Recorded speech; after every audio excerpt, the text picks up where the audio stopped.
Hey guys, this is the alternate lesson for Year 7, Week 10. I'm just going to go through the questions and then we are done for the week. So let's start with question 1. What does the narrator mean when he says Cooney died at first? A. He literally died. B. He was tagged out. Or C. He walked off the field.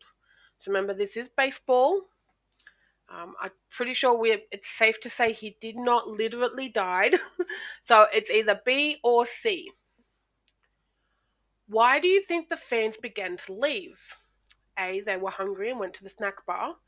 B. The team was not playing well and they were sure they would lose. Or C. It was getting close to dinner time and they all wanted to eat at home. Anyone that's gone to a football game or a live event, even theatre or music shows, like I've gone to concerts where people leave before the encore because they want to get in their cars early because they know the show is over. Okay, so the fans are feeling like the show is over. Do they feel that way because they're hungry and everybody wanted a snack? Do they feel that way because their team was not playing well? Or did they feel it was time to go home and eat dinner at home? Number 3 is, what do you think preceded means? Now, if we look in the poem, we can find it here. But Flynn preceded Casey, as did also Jimmy Blake. So preceded, if we look at it in a sentence, it's a little bit easier to sort of guess at what it means. So our options are, it means they went after, they went last, or they went before. So what do you think it means? Let's remember this sentence. But Flynn preceded Casey, as did Jimmy Blake. And remember, they're waiting for Casey to come up because Casey's supposed to save the game for them. So do you think Flynn and Jimmy Blake came after Casey? Or did Flynn and Jimmy Blake go last? Or did Flynn and Jimmy Blake go before Casey? What's a Lulu? So if you look at it in a sentence, the former was a Lulu and the latter was a cake. Okay, so former, they're talking about Flynn. So Flynn was a Lulu and Jimmy Blake was a cake. So a Lulu is a great player, a snappy dresser, or a word we don't use anymore. I think that one's a little bit easy. Number 5, to drive a single means. So anyone that plays cricket, games like that, this might be a little bit easier for you, or if you watch cricket. But to drive a single in baseball means you made it to first base. It means you drove a car, or it means to take one step. So I think it's either A or C. I'm going to give you a clue there. What does the narrator mean when he says Blake tore the cover off the ball? Okay, A, he ripped the ball apart with his hands. B, he hit the ball so hard the fabric tore. Or he missed the ball and when it fell, the fabric ripped.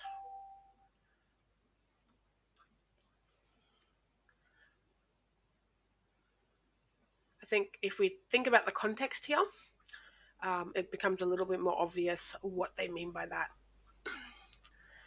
So the poem says the fans' cheers rumbled through the valley and knocked upon the mountain. Why did he describe it this way? So were the fans being loud?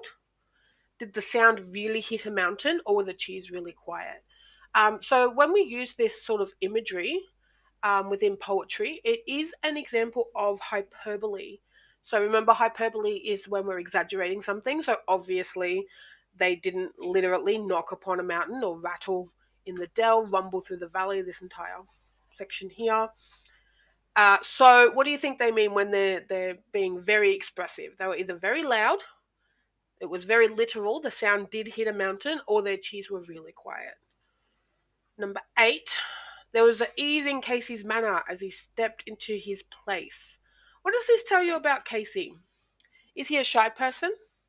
Is he about 30 years old? Or is he very proud and sure of himself? Okay, so he was at ease, so there was ease in his manner, so he's walking casually as he stepped into his place. I don't think there's anything in that about him being 30. So let's make sure we're using the example and making an accurate guess here of A or C. How do you pronounce? Well, this is a little bit easy because I'm going to do it for you vocally. So, how do you pronounce writhing?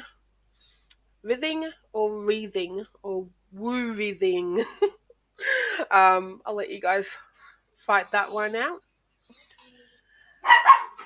10 is, what do you think defiance is?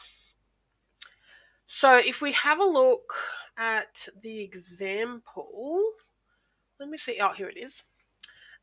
Defiance gleamed in Casey's eye. So if we look at it in a sentence, it's the act of wanting something. It is the act of defying or going against the rules. Or it's 10 asking for help.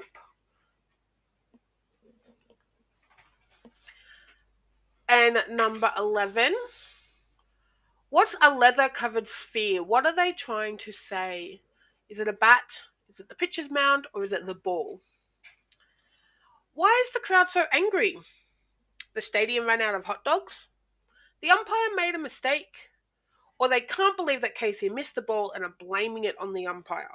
So that's up here where they're like, kill the umpire, kill him. But Casey raised his hand, told them all to be quiet, don't worry about it.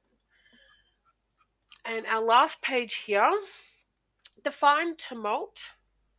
Okay, so if we look at the sentence, he stilled the rising tumult, he bade the game go on.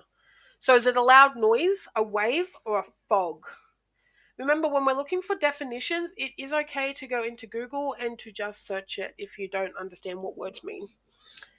How do you pronounce fraud? A, B, or C? Why does the narrator say the echo answered the crowd? So echoes sound like answers. Someone came in late, or the crowd was asking a question. So the actual line comes from, let me find it.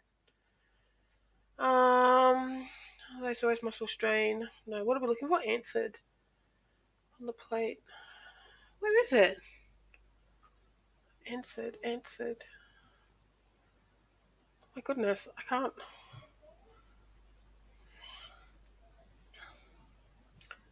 Audience was thousands. Fraud. Well then, muscle strain. This one case he wouldn't saw the ball go again. Huh? I can't even find it. Echoes answered the crowd.